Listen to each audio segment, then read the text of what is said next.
নাভিৰ সমান ৰাজা নাহি ত্ৰিভুৱনে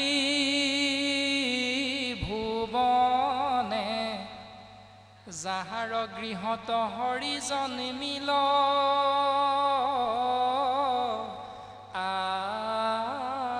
আপোনে পৰম ব্ৰাহ্মণ্য যাৰ ব্ৰাহ্মণ সকলে কৰিলা সাক্ষাৎ মাধৱক ভক্তি বলে পিতৃ বোলে গৈল পাছে ৰাজাৰ তনয় পঢ়িলন্ত গুৰুৰ গৃহত শাস্ত্ৰ চয় দিলন্ত দক্ষিণা চাহি শাস্ত্ৰ নিৰন্তৰ আতি অল্প দিনে আহিলন্ত নিজ ঘৰ আমাক বংশাৱলী হিচাপে এটি সিদ্ধান্ত দিছে যে নাভিৰ গৃহত ঋষভৰ জন্ম স্বয়ম্ভুৱ মনুৰূপে এই ধৰাধামত সৰ্বপ্ৰথম ব্ৰহ্মাৰ মানস পুত্ৰ জন্ম হৈছিল স্বয়ম্ভুৱ মনু ব্ৰহ্মাৰ মনৰ পৰা জন্ম হৈছে সেইকাৰণে মানস পুত্ৰ আৰু মনুৰ পৰা জন্ম হোৱাৰ বাবে আমি সমস্তকে মানুহ হিচাপে শাস্ত্ৰই উদ্ধৃতি দিছে যে মনুৰ পুত্ৰসকলকে মানুহ হিচাপে প্ৰকাশ কৰিছে শাস্ত্ৰই স্বয়ম্ভুৱ মনু তেওঁৰ পত্নী হ'ল শতৰূপা আৰু সেই স্বয়ম্ভুৱ মনু আৰু শতৰূপাৰ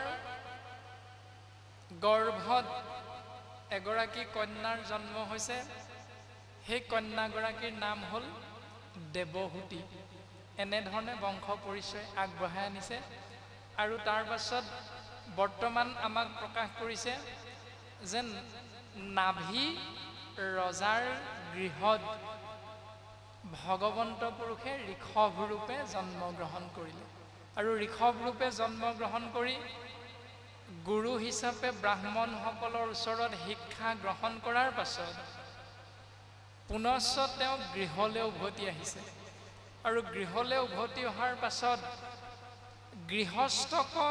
গৃহস্থৰ ধৰ্মক দেখায়া ভগৱন্ত মহিষী সহিতে পাছে ৰাজ্য ভুঞ্জিলন্ত অনন্তৰে 100 পুত্ৰ ভৈলা জাত পিতৃৰ সমান হবে জগতে প্ৰখ্যাত গৃহস্থী ধৰ্ম পালন কৰিবলৈ গৈ ঋষভে স্বৰ্গৰ দেৱৰাজ ইন্দ্ৰৰ কন্যা জয়ন্তীক বিবাহ কৰাইছে আৰু জয়ন্তীক বিবাহ কৰোৱাৰ পাছত দুইজন পতি পত্নীৰ মাজত অনন্তৰে অৰ্থাৎ সদৌশেষত 100 পুত্ৰ ভৈলা জাত 100জন পুত্ৰৰ পিতৃ হ'ল মাতৃ হ'ল আৰু সেই 100জন পুত্ৰ পিতৃৰ সমান হবে জগতে প্ৰখ্যাত এই জগতখনত পিতৃ ঋষভৰ সমান ৰূপে গুণে প্ৰকাশমান হৈ গ'ল প্ৰখ্যাত হৈ গ'ল আৰু সেই 100জন পুত্ৰৰ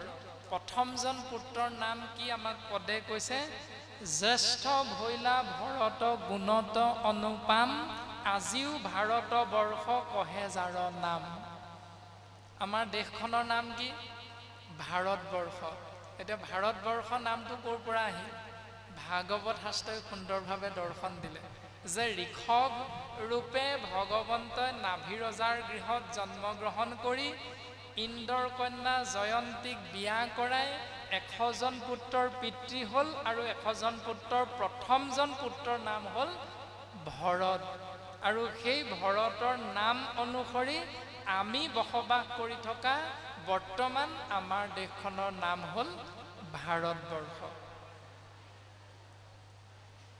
আৰু ভাৰতবৰ্ষৰ পুৰণি নামটো কি আছিল ভাৰতবৰ্ষ হোৱাৰ আগত আমাৰ দেশখনৰ নাম কি আছিল শাস্ত্ৰই আমাক জানিবলৈ দিছে যে ভাৰতবৰ্ষ হোৱাৰ আগত আমাৰ দেশখনৰ নাম আছিল অজনাভ তাৰ আগতে আমাৰ দেশখনৰ নাম আছিল জম্বুদ্বীপ। এতিয়া আমি ভাৰতবৰ্ষ দেশৰ মাজত ৰাজ্য হিচাপে য'ত জন্মগ্ৰহণ কৰিছোঁ, এই ৰাজ্যখনৰ নাম কি?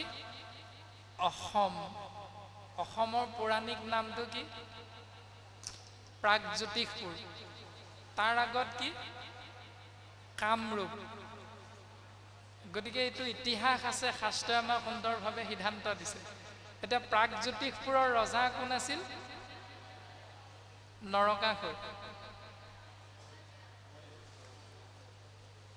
তেতিয়াহ'লে আমি য'ত বসবাস কৰি আছোঁ এই ৰাজ্যখনৰ নাম কি? অসম। পৌৰাণিক নাম প্ৰাগজ্যোতিষপুৰ। ইয়াৰ ৰজা কোন আছিল? নৰকাসুৰ। নৰক কাৰ পুত্ৰ আছিল? ভগৱন্ত ঈশ্বৰ কৃষ্ণ আৰু বসুমতীৰ পুত্ৰ আছিল নৰক। এতিয়া আমাক ইয়াৰ দ্বাৰা এটা সিদ্ধান্ত দিছে যে ভগৱন্ত ঈশ্বৰ কৃষ্ণৰ পুত্ৰ হ'লেও নৰকক কিন্তু শাস্ত্ৰই অসুৰ বুলি ক'লে। নৰকাসুৰ। ভগৱন্তৰ পুত্ৰ হ'লে অসুৰ হ'ব নেকি? কেতিয়াও নহয়। কিন্তু শিৱৰ পুত্ৰসকলক কি বুলি কৈছে? অসুৰ বুলি নাই কোৱা। এতিয়া নৰক কৃষ্ণৰ পুত্ৰ অসুৰ বুলি কৈছে, কিন্তু শিৱৰ পুত্ৰ হ'ল কাৰ্তিক আৰু গণেশ। এতিয়া গণেশ কি? বিঘিনি নাশক দেৱতা। এতিয়া কোনো ইয়াত হয়তো আছে গণেশক পূজা কৰা, সেৱা কৰা, কোনো ছাত্ৰ ছাত্ৰী ইয়াত হয়তো আছে। কিন্তু ভগৱন্ত কৃষ্ণৰ পুত্ৰক অসুৰ বুলি ক'লে, অন্য হাতেদি শিৱৰ পুত্ৰক কিন্তু সেৱা পূজা কৰাৰ মৰ্যাদাটো শাস্ত্ৰই প্ৰদান কৰিলে। গতিকে ইয়াৰ মাজতো যথেষ্টখিনি ৰহস্য আছে, চিন্তা কৰিব লগা আছে। আমি নিশ্চয় পদৰ মাজেৰে চিন্তা কৰিবলৈ চেষ্টা কৰিম। আমি সৰ্বপ্ৰথম যিখন ৰাজ্যত বসবাস কৰিছোঁ, এই ৰাজ্যখনৰ প্ৰথম গুৰিয়াল আছিল এজন অসুৰ। তাৰমানে আমি অসুৰৰ ৰাজ্যত বাস কৰি আছোঁ। গতিকে আমাৰ স্বভাৱবিলাক কিন্তু আখুৰিক হ'লে নহ'ব। আমাৰ পূৰ্বজসকল অসুৰ হ'ব পাৰে, কিন্তু আমাৰ স্বভাৱটো আখুৰিক হ'লে নহ'ব। শাস্ত্ৰৰ মাধ্যমেৰে সেই আখুৰিক স্বভাৱবিলাকক নিয়ন্ত্ৰণ কৰি সৎ জীৱন যাপন কৰিবৰ বাবে আমাক শাস্ত্ৰই খুব সুন্দৰভাৱে দৰ্শন দিছে, আৰু সেই দৰ্শনৰ মাধ্যমেৰে আমি প্ৰত্যেকে আগবাঢ়ি যাবলৈ চেষ্টা কৰিব লাগিব। আৰু আমি ইতিমধ্যে পদৰ জৰিয়তে বুজি পালোঁ যে ভাৰতবৰ্ষ নামটো হ'ল ঋষভ ঈশ্বৰৰ প্ৰথমজন পুত্ৰ ভৰতৰ নাম অনুসৰি। তাৰ পাছতে সিদ্ধান্ত দিছে 9জন পুত্ৰৰ নাম দিছে। কুশাৱৰ্ত, ইলাৱৰ্ত, কেতু, ভদ্ৰসেন, মলয়, অপৰ, ব্ৰহ্মাৱৰ্ত, ইন্দ্ৰস্পিক, বিদৰ্ভ আৰু কিকট।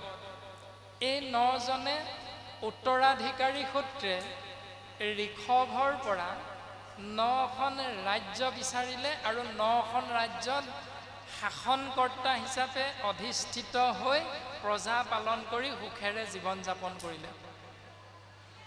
তাৰ পাছতে 1 + 10 = 9 = 10। তাৰ পাছতে 91 জনৰ কথা, 81 জনৰ কথা আমাক পদে প্ৰকাশ কৰিছে।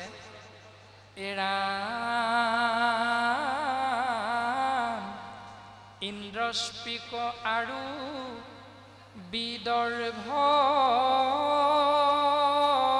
কিকট, এহি 9জন অধিক 91।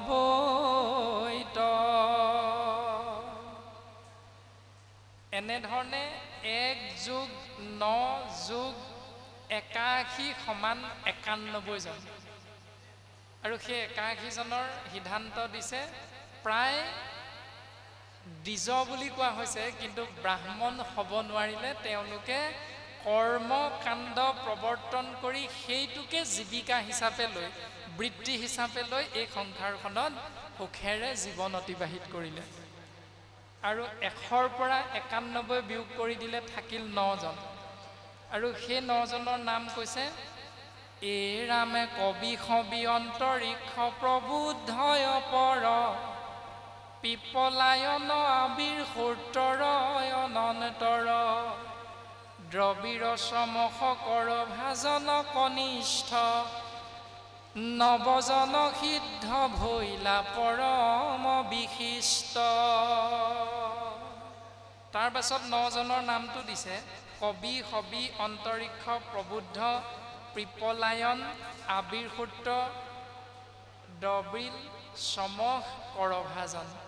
এই 9জনক একেলগে পৰম বৈষ্ণৱ বুলি ভাগৱত শাস্ত্ৰই প্ৰশংসা কৰিছে। আৰু এনেধৰণে 100জন পুত্ৰৰ পিতৃ হ'ল ঋষভ। আৰু 100জন পুত্ৰক জ্ঞান দিবৰ বাবে ঋষভ প্ৰভুৱে কি কৰিছে এই কথাখিনি আমাক পদে প্ৰকাশ কৰিছে। একদিনা পুত্ৰগণ লয়া ভগৱন্ত ব্ৰহ্মাৱৰ্ত দেশে গয়া প্ৰৱেশ ভৈলন্ত। ব্ৰহ্ম ঋষি গণে তাত আছে সভা কৰি প্ৰণামী বহিলা পুত্ৰগণ সংগে কৰি। প্ৰথম উপদেশটো দিলে, কি দৰ্শনটো দিলে উপদেশ হিচাপে? যে জগতৰ ঈশ্বৰ কৃষ্ণদেৱে ঋষভ হিচাপে অৱতৰণ হৈ গৃহস্থী ধৰ্ম পালন কৰিছে। এতিয়া আমিও গৃহস্থী ধৰ্ম পালন কৰাত বাধা নাই বুলি শাস্ত্ৰই দিছে সিদ্ধান্ত বা উপদেশ। এতিয়া আমি গৃহস্থী ধৰ্ম পালন কৰি ঋষভে 100জন পুত্ৰৰ পিতৃ হ'ল। আৰু আমাৰ বৰ্তমানৰ চৰকাৰে কি কি নিয়ম দিছে আপোনালোকে জানে? 2টাতকৈ বেছি সন্তান জন্ম দিয়াটো বাধা প্ৰদান কৰি থৈছে। গতিকে সেই বাধা প্ৰদান কৰাটো মানে জনসংখ্যা নিয়ন্ত্ৰণ কৰা এটা ব্যৱস্থা চৰকাৰে হাতত লৈছে। বাৰু যাই কি নহওক, যে ঋষভ ঈশ্বৰে 100জন পুত্ৰক জ্ঞান দিবৰ বাবে কি কৰিছে?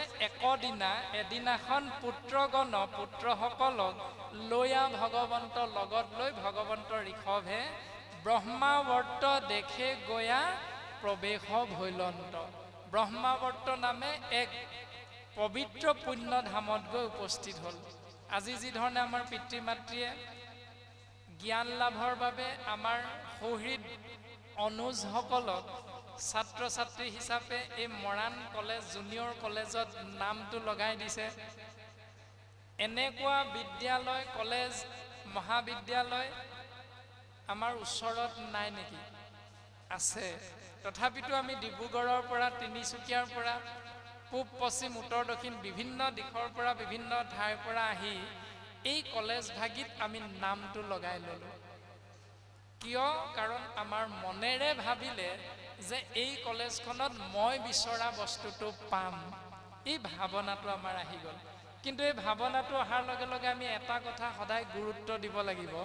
গুৰুত্ব দিব লগা কথাটো হ'ল এনেধৰণৰ যে আমি আনন্দ কেতিয়া পাওঁ, আমি সুখ কেতিয়া পাওঁ, আমি দুখ কেতিয়া পাওঁ।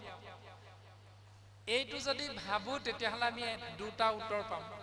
এটা হ'ল আমি সুখ তেতিয়া পাওঁ যেতিয়া আনে আমাক প্ৰশংসা কৰে। আমি দুখ তেতিয়া পাওঁ আনে আমাক যেতিয়া বেয়া বুলি কয়। হয়নে বাৰু কথাটো? যেতিয়া আমাক আনে বেয়া বুলি কয় তেতিয়া আমি দুখ পাওঁ, যেতিয়া আনে আমাক প্ৰশংসা কৰে তেতিয়া আমি সুখ পাওঁ। এতিয়া প্ৰশ্নটো হ'ল, আপোনাৰ মোৰ সুখ আৰু দুখৰ চাবি কাঠিটো আনৰ হাতত কেলে দি থৈছোঁ? সেইটো ভাবিব লাগে। সেইটো হ'ল জ্ঞান।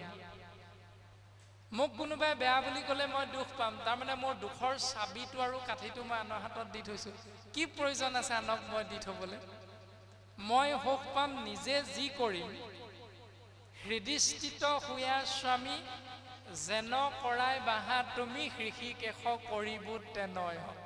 দুৰ্যোধনে ভগৱন্ত কৃষ্ণক কৈছে, হে কৃষ্ণ, ধৰ্মক জানোহো মই তথাপি প্ৰবৃত্তি নাই, অধৰ্মটো নিবৃত্তি নহয়। মই ধৰ্ম জানো কিন্তু প্ৰবৃত্তি নাই, অধৰ্মত কিন্তু নিবৃত্তি নহয়। কিন্তু হৃদিস্থিত শুয়া হৃদয়ত তুমিয়ে আছা প্ৰভু। মাধৱ গুৰুজনাই কৈছে, যিহেতু চৈতন্যপূৰ্ণ পৰম আত্মা ৰূপে হৰি হৃদয়ত আচন্ত প্ৰকাশী। ভগৱন্ত ক'তো নাই, ভগৱন্ত হৃদয়ৰ মাজত আছে। ভগৱন্ত নামঘৰত নাই, ভগৱন্ত মন্দিৰত নাই, ভগৱন্ত মছজিদত নাই, কিন্তু তুমি যদি বিচাৰিব জানা ভগৱন্ত সৰ্বত্ৰতে আছে আৰু সেইজন একেবাৰে নিকটৱৰ্তী হিচাপে তোমাৰ শৰীৰৰ হৃদয় পদ্মত আছে। এতিয়া সেই হৃদয়ত ভগৱন্তই থাকি যি কৰিবলৈ কৈছে সেইটো কৰিলে তুমি সুখ পাব লাগিব। ভগৱন্ত হৃদয়ত থাকি তোমাক যি নকৰিবলৈ কৈছে সেইটো নকৰিলে তুমি এই পৰম জ্ঞানৰ অধিকাৰী হ'ব পাৰিবা। সেইকাৰণে আমি সুখ আৰু দুখ কৰ্ম অনুসাৰে লাভ কৰিছোঁ। এই পৰম জ্ঞানটো শাস্ত্ৰৰ মাধ্যমেৰে আমি আশ্ৰয় কৰিবলৈ চেষ্টা কৰিব লাগিব। আৰু সেই পৰম জ্ঞান দিবৰ বাবে ভগৱন্ত ঋষভে য'ত মহান মহান ঋষি মুনিসকলে বসবাস কৰি আছে সেই স্থানৰ নাম হ'ল ব্ৰহ্মাৱৰ্ত। সেই ব্ৰহ্মাৱৰ্ত পবিত্ৰ পুণ্য ধামলৈ 100জন পুত্ৰক লগত লৈ গৈছে আৰু লগত লৈ গৈ প্ৰথম কি কৰিছে, ব্ৰহ্ম ঋষিগণে তাত আছে সভা কৰি, যিহেতু তাত হৌঠ পাতি বসবাস কৰি আছে আৰু তাত গৈ ভগৱন্ত পুৰুষে প্ৰণামী বখিলা পুত্ৰ গণ সংগে কৰি পুত্ৰসকলক প্ৰথম উপদেশটো দিছে। পিতৃ মাতৃয়ে কি তহঁতি সেৱা কৰ এই বুলি নাই কোৱা। ভগৱন্তই নিজে মূৰ তললৈ কৰি জানু পাৰি, জানু মানে আঁঠু দুটা ভূমিত স্পৰ্শ কৰোৱাই, শিৰ ভূমিত স্পৰ্শ কৰোৱাই, 2 হাত এনেধৰণে লগ লগাই কৃতাঞ্জলি সেৱা, যিটো আমি নমস্কাৰ বুলি ক'লে সহজতে বুজি পাওঁ, কৃতাঞ্জলি সেৱা নিবেদন কৰি প্ৰথম আৰ্হিটো দেখাইছে, যিটো আমি সহজতে বিদ্যালয়ত নাম লগাওঁতে বুজি পাইছিলোঁ। হজৰত মহম্মদে কাহিনীৰ জৰিয়তে এটা কথা মিঠাই খোৱাটো এৰুৱাবৰ বাবে যে আমাক এটা উপদেশ দিছিল যে উপদেশতকৈ আৰ্হি ভাল। অৰ্থাৎ পিতৃ মাতৃয়ে সন্তানক জ্ঞান অৰ্জন কৰাবলৈ যিদিনাই চিন্তা কৰিম সেইদিনাই পিতৃ মাতৃয়ে উপদেশটো দিয়াৰ আগত আৰ্হিটো আমি দেখুৱাব লাগিব। আৰু সেই আৰ্হিৰ প্ৰমাণটো ঋষভ প্ৰভুৱে সুন্দৰভাৱে দৰ্শন দিলে পুত্ৰসকলক প্ৰণামী বখিলা পুত্ৰ গণ সংগে কৰি। সৰ্বপ্ৰথম নিজে সেৱা কৰিছে আৰু পিতৃক দেখি পুত্ৰসকলে সেৱা কৰিছে। এতিয়া সেইটো আমাৰ শিক্ষাগুৰুসকলে ছাত্ৰ ছাত্ৰীক কয় কি বুলি, যে তোমালোকে ভালকে পঢ়া, ছাত্ৰানাং অধ্যয়নং তপ, ছাত্ৰ হিচাপে অধ্যয়ন কৰাটোৱে হ'ল শাস্ত্ৰসন্মতে তপস্যা। যদি শিক্ষাগুৰুসকলে কয় অধ্যয়ন কৰা, তেতিয়াহ'লে মানি লোৱাটো শিষ্যৰ বাবে অতীৱ প্ৰয়োজন। সুধিব নালাগে ওলোটাই যে শিক্ষা গ্ৰহণ কৰিলে কি লাভ হ'ব। প্ৰমাণ শিক্ষকসকল নিজে, যে যদি তোমালোকে সুন্দৰভাৱে অধ্যয়ন কৰা, শিক্ষা লাভ কৰা, জ্ঞান অৰ্জন কৰা, তেতিয়াহ'লে আমাৰ দৰে সুন্দৰ মনৰ ডাঙৰ মানুহ হ'ব পাৰিবা। যদি এজন মদাহীয়ে কয় মদ নাখাবা, তেতিয়াহ'লে সেইটো শুদ্ধ। কাৰণ তেওঁ এইটোকে প্ৰমাণ দিছে যে যদি তোমালোকে মদ খোৱা মোৰ দৰে সন্মানৰ পাত্ৰ হ'ব নোৱাৰা, বাটে পথে খালকেই বিচনা কৰি শুই থাকিব লাগিব। গতিকে দুইটা দৃষ্টি, যে উপদেশতকৈ আৰ্হি ভাল। এজন শিক্ষকে মদ নাখাবি বুলি ক'ব পাৰে, কিন্তু তাৰ ৰহস্য তত্ত্বটো শিক্ষকজনতকৈ মদাহীজনে ভালকৈ দৰ্শন দিব পাৰে। সেইকাৰণে মদাহীজনে যদি কয় মদ নাখাবা, সত্য কথা। শিক্ষাগুৰুৱে যদি কয় অধ্যয়ন কৰা, শিক্ষাটো ভালকৈ লোৱা, তেতিয়াহ'লে এইটো শুদ্ধ কথা। গতিকে উপদেশ আৰু আৰ্হিৰ ব্যৱস্থাটো আমি সৰ্বপ্ৰথম চিন্তা কৰাটো প্ৰয়োজন। ঋষভ বদতি শুনিও কপুত্ৰগণ,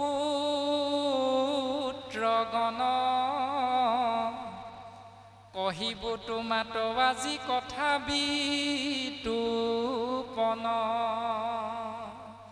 ঋষভ প্ৰভুৱে কৈছে, সেই মোৰ পুত্ৰসকল, তোমালোকক আজি আমি অতি বিতোপন কথা ক'ম, তোমালোকে নিজক সাৱধান কৰি লোৱা।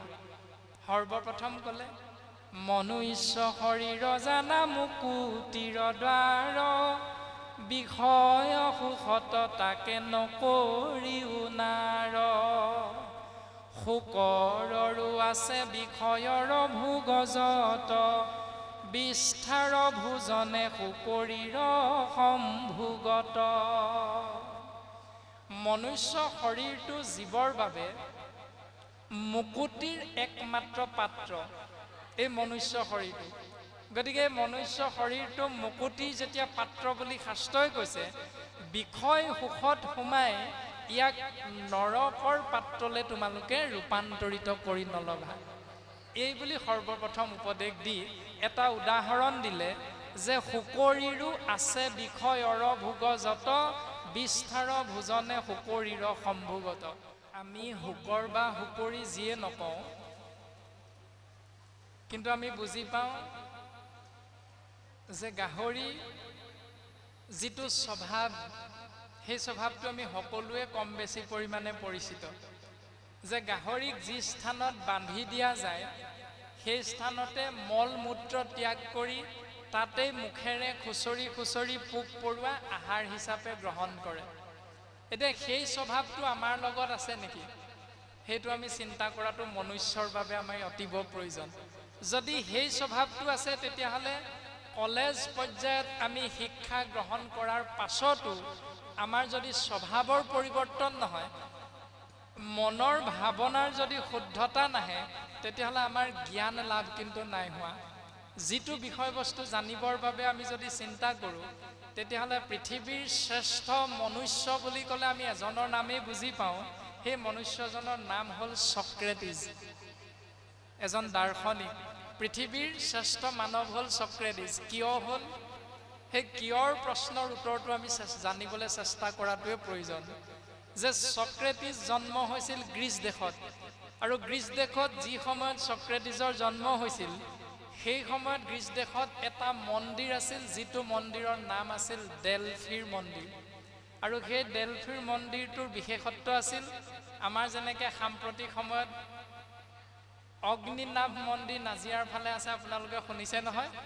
সেই অগ্নিনাভ মন্দিৰত কোন আছে? ভগৱান আছে। কি ৰূপত আছে? শিৱৰ ৰূপত আছে। কিন্তু সেই একেজন ভগৱানে শিৱৰ ৰূপত আজিৰ পৰা 5 বছৰমান আগলৈকে আছিল হপায়। ক'ত আছিল? আমাৰ জিলাখনৰ নাম কি? আপোনালোকৰ জিলাখনৰ নাম মৰাণ হ'লে ডিব্ৰুগড় হ'ব, আৰু আমাৰ ঘৰ হ'ল শিৱসাগৰ। সেই শিৱসাগৰ জিলাখনত নগৰৰ মাজমজিয়াতে এটা মন্দিৰ আছে। মন্দিৰটোৰ নাম আপোনালোকে জানে নহয়? শিৱ মন্দিৰ। এতিয়া শিৱ মন্দিৰটোত আজিৰ পৰা হয়তো 10 বছৰ আগলৈকে মহত্বটো আছিল। তালৈ ভক্তসকলৰ সমাগম হৈছিল। কিন্তু আজি সেই একেসকল ভক্তৰ সমাগম ক'লৈ হয়? নাজিৰাৰ অগ্নিনাভ মন্দিৰত। তাৰমানে এই নগৰৰ মাজত থকা শিৱ মন্দিৰটোৰ তত্ত্বটো নাইকিয়া হ'ল। ইয়াৰ বিশেষ তত্ত্বটো নাই, সেইকাৰণে য'ত তত্ত্বটো আছে তালৈ ভক্তই ঢাপলি মেলে। ঠিক তেনেকৈ গ্ৰীচ দেশতো এটা মন্দিৰ আছিল, নামটো হ'ল ডেলফি। এতিয়া সেই ডেলফি পুৰোহিতজনে যিখিনি কথা কয়, সেইখিনি সেই সময়ৰ মানুহে সত্য বুলি মানি লৈছিল। আৰু এদিন সেই মন্দিৰলৈকে ছক্ৰেটিছ আৰু তেওঁৰ বন্ধু এজন লগত গৈছিল। দুইজন বন্ধুৱে গৈ ডেলফিৰ মন্দিৰটোত উপস্থিত হ'ল, আৰু পুৰোহিতে প্ৰশ্ন কৰিলে যে কোৱাচোন, তোমালোক আজি এই মন্দিৰলৈ কিয় আহিলা? তেতিয়া ছক্ৰেটিছৰ বন্ধুজনে প্ৰশ্ন কৰিছে যে মোৰ জানিবলৈ মন গৈছে যে পৃথিৱীৰ শ্ৰেষ্ঠ মনুষ্য বুলি ক'লে কাৰ নামটো আগত আহিব? আৰু ছক্ৰেটিছক সুধিলে মন্দিৰৰ পূজাৰীয়ে যে তোমাৰ প্ৰশ্নটো কি, তুমি কিয় আহিছা? তেতিয়া ছক্ৰেটিছে প্ৰশ্নটো কৰিছে যে মই এটাই জানো, সেইটো হ'ল মই একো নাজানো। মই এটাই জানো, সেইটো হ'ল মই একো নাজানো। আৰু মন্দিৰৰ পূজাৰীজনে উত্তৰ দিছে, ছক্ৰেটিছক উত্তৰটো দিছে, ছক্ৰেটিছৰ প্ৰশ্নৰ উত্তৰ যে তুমি এটাই জানা, সেইটো হ'ল একো নাজানা। তাৰ উত্তৰটো হ'ল তুমি নিজক জানা। আৰু বন্ধুজনক উত্তৰটো দিছে পৃথিৱীৰ শ্ৰেষ্ঠ মানৱ হ'ল ছক্ৰেটিছ।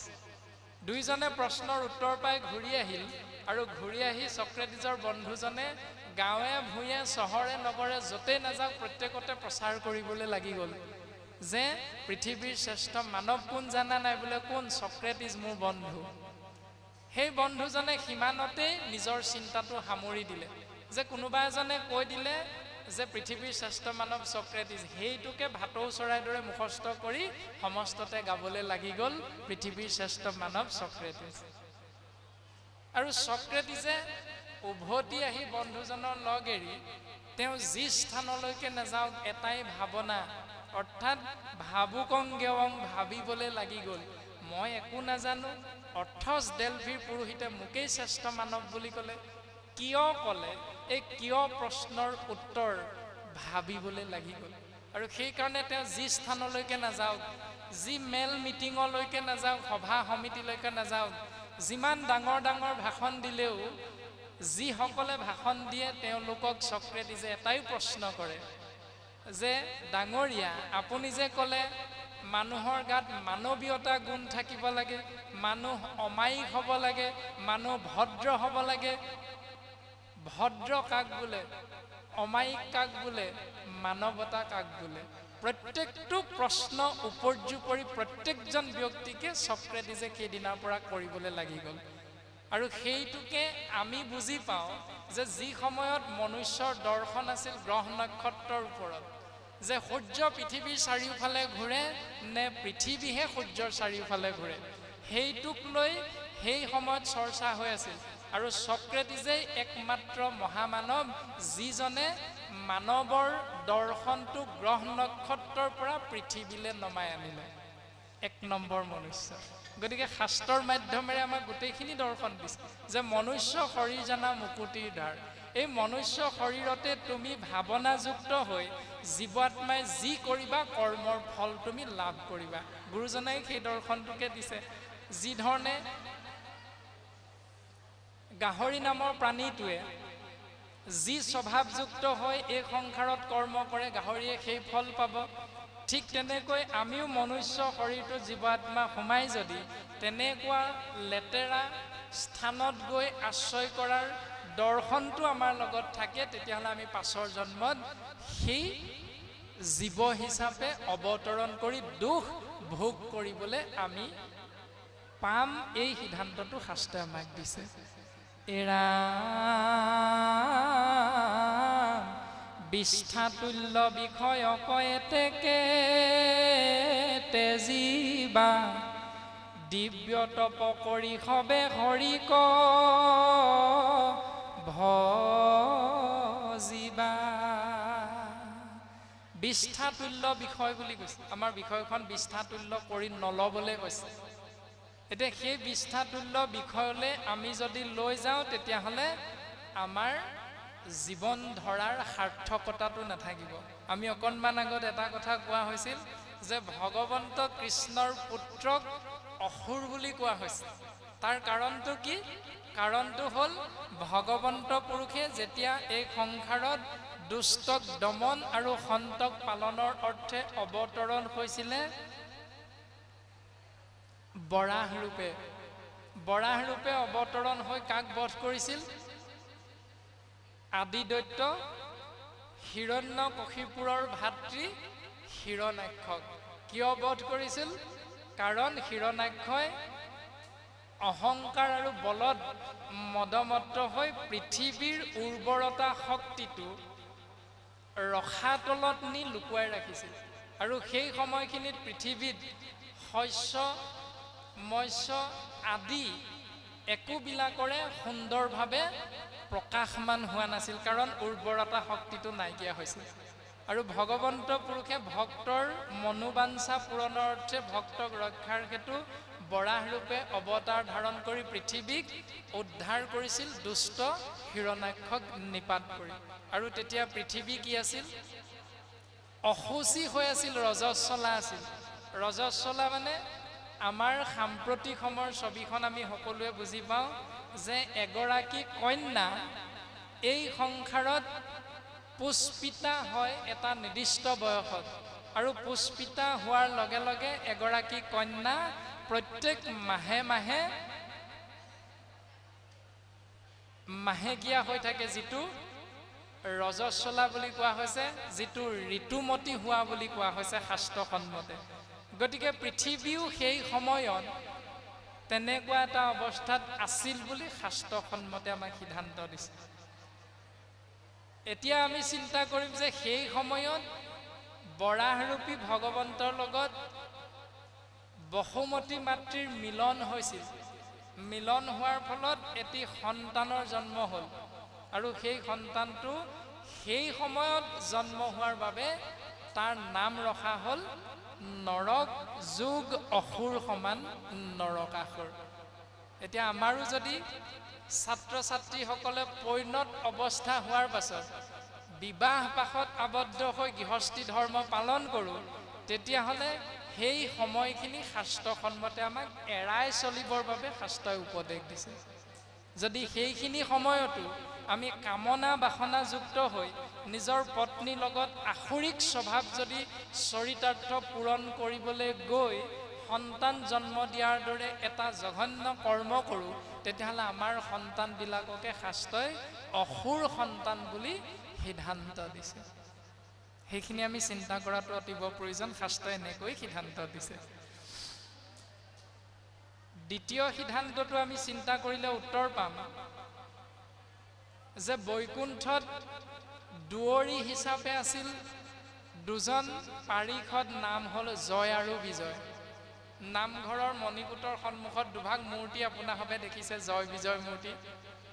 এতিয়া সেই দুভাগ বৈকুণ্ঠৰ আৰ্হিত প্ৰকাশমান কৰিছে।